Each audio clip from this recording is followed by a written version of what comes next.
5 മുഖ്യമന്ത്രി മോഹികൾ, ഒരു 50ഓളം മന്ത്രി മോഹികൾ, ഒരു 500ഓളം MLA മോഹികൾ, ഇവർ തമ്മിൽ തല്ലാതിരിക്കാൻ വേണ്ടി ശ്രദ്ധിക്കുക എന്നുള്ളതാണ് വി.ഡി. സതീശൻ്റെ ഏറ്റവും പ്രധാനപ്പെട്ട ദൗത്യം എന്നാണ് എനിക്ക് തോന്നുന്നത്. ഓക്കെ, ഇതിലാണ് അവർ ഏറ്റവും കൂടുതൽ ഫോക്കസ് ചെയ്യേണ്ടത്.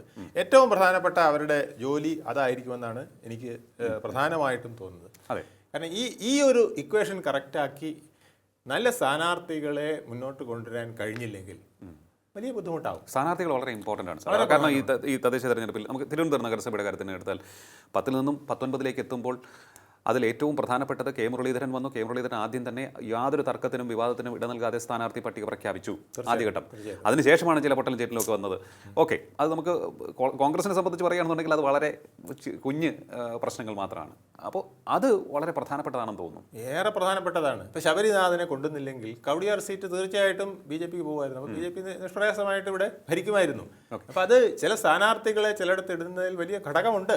ഇനി ഈ കാര്യത്തിലൊക്കെ പണ്ട് എപ്പോഴും കോൺഗ്രസിൽ ഒരു രക്ഷകർത്താവിനെ പോലെ ഹൈക്കമാൻഡ് പ്രവർത്തിക്കുമായിരുന്നു, അല്ലെങ്കിൽ ആ ഒരു ബോഡി പ്രവർത്തിക്കുമായിരുന്നു, അല്ലെങ്കിൽ അവിടെ നിന്നുള്ള ഏതെങ്കിലും ഒരു നേതാവിൻ്റെ ഇടപെടൽ ഫലവത്താവുമായിരുന്നു. അപ്പോൾ പക്ഷേ ഇക്കുറി അതിനുള്ള സാധ്യത എത്രത്തോളമാണ് എന്നുള്ളത്. കാരണം കേരളത്തിൽ നിൽക്കുന്നവരെല്ലാം പ്രബലരാണ്. അതുപോലെ തന്നെയാണ് KC വേണുഗോപാൽ അവിടെയുള്ളത്. KC വേണുഗോപാലിന് ഇവിടുത്തെ പ്രശ്നങ്ങൾ പരിഹരിക്കുവാൻ എത്രത്തോളം കമാൻഡിങ് പവർ ഇവർക്കിടയിലുണ്ട് എന്നുള്ളതാണ് ഒരു പ്രധാനപ്പെട്ട. അദ്ദേഹം തന്നെ ഇപ്പം ഞാൻ തന്നെ അപ്പകഷണത്തിൽ നോട്ടം വയ്ക്കുമ്പോൾ എനിക്കിങ്ങനെ അപ്പം കൃത്യമായിട്ട് പങ്കുവയ്ക്കാൻ പറ്റും. അദ്ദേഹത്തിന് താല്പര്യം ഉണ്ടെന്നാണ്.